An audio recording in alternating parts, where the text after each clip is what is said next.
Hi friends, அடை வந்து நிறைய வெரைட்டியில் இருக்குங்க. ஆனால் நான் இன்னைக்கு எடுத்துருக்கிறது வாழைப்பூ வச்சு பருப்படை தாங்க. அடைனாவே மெயினாக வந்து அதுக்கு காம்பினேஷன் வந்து அவியல் தான் சொல்லுவாங்க. நிறைய காய்கறி எல்லாம் போட்டு நல்லா அந்த பாசிப்பருப்பு போட்டு செய்வாங்க. அவ்வளோ தேங்காய் நிறைய அரைச்சி ஊற்றி ரொம்பவுமே நல்லா இருக்கும். ஆனால் எங்கள் வீட்டில் எங்களுக்கு பிடிச்சது வெல்லம் இல்லைன்னா நாட்டு சக்கரை இதுதாங்க. இல்லைன்னா சில டைம் சைட் டிஷ்ஷே இல்லாமல் கூட அப்படியே சாப்பிட்ருவோம். ஏன்னா அடை வந்து நிறைய பருப்பு போட்டு நிறைய விதமாக செய்வாங்க. ஆனால் நான் இன்னைக்கு எடுத்துக்க வெறும் துவரம் பருப்பு மட்டும் போட்டு தான் செஞ்சுருக்கிறேங்க. இதில் வெங்காயம் சில டைம் நிறைய சேர்த்துவேன். ஆட்டுறப்பையே அரிசியிலேயே சேர்த்திருவேன். இன்றைக்கி வந்து நான் 2 பச்சை மிளகாய், அதுக்கப்புறம் இது வந்து 1 கிளாஸ் வந்து அரிசி எடுத்துருக்குறேங்க. அதில் ஒரு 3/4 கிளாஸ்க்கு வந்து துவரம் பருப்பு எடுத்துருக்கிறேன்.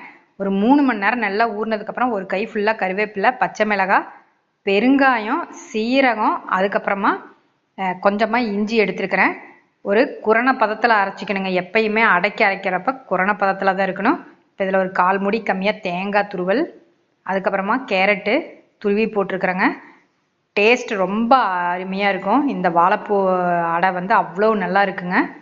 இதில் வந்து சின்ன வெங்காயம் பெரிய வெங்காயம் ரெண்டுமே கட் பண்ணி வச்சுருக்கேன். இப்போ வாழைப்பூ வந்து லாஸ்ட்டாக தான் நான் கட் பண்ணி போட்டுக்க போகிறேன். ஏன்னா நான் முதலையே கட் பண்ணி வச்சிட்டோம்னா அது வந்து ஒரு மாதிரி கருப்பாயிருங்கிறதுனால நான் லாஸ்ட்டாக கட் பண்ணிக்கிறேன். இந்த அடை வந்து ரொம்ப புளிக்கணுங்கிற அவசியம் இல்லைங்க. நம்ம ஆட்டின உடனே கூட ஊற்றலாம்.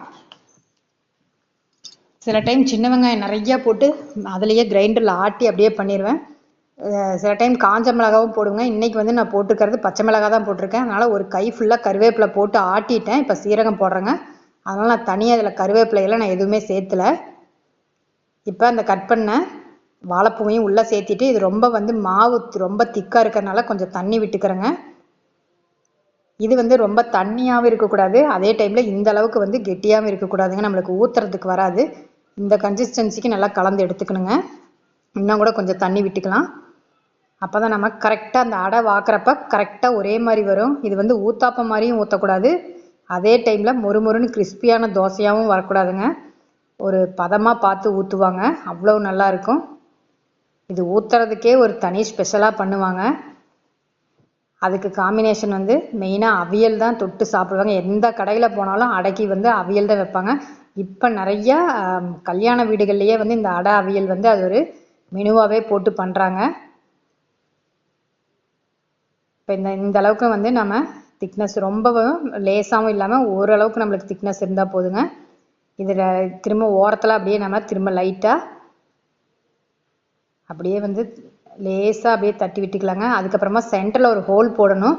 ஏன்னா இது எல்லா பக்கமும் நம்மளுக்கு சீக்கிரம் வந்து ஒரே மாதிரி வேகணுங்கிறதுனால அடைக்கு மட்டும் எப்பயும் அந்த சென்டரில் வேகாது. அதனால ஒரு சின்ன ஹோல் போட்டு நல்லெண்ணெய் யூஸ் பண்ணி நம்ம பண்ணுறப்ப ரொம்ப டேஸ்ட் இருக்குங்க. இன்றைக்கி நான் நல்லெண்ணெய் தான் விட்டு பண்ணுறேன். அந்த நல்லெண்ணெய் வாசத்தோட அந்த பருப்பு வாசம் எல்லாமே கலந்து அவ்வளோ நல்லாயிருக்கும். அதே இந்த வாழைப்பூ நம்ம சேர்த்துறதுனால மார்னிங் டைம் எடுக்கிறது தான் பெஸ்ட்டுங்க. நல்லா டைஜஷனுக்கு நல்லா இருக்கும். வெறும் அந்த வாழைப்பூ சேர்த்தாமல் செய்கிறாட நைட் எடுக்கலாங்க. ஆனால் இது வந்து காலையில் பிரேக்ஃபாஸ்ட்டுக்கு அவ்வளோ ஒரு நல்ல ஒரு ஃபுட்டு தான். பாருங்கள், நான் திருப்பி போடுறேன். ஒரே மாதிரி நம்ம ரொம்ப செவக்க விட்டுறாமல் ஒரு பதமாக பார்த்து எடுக்கணும்.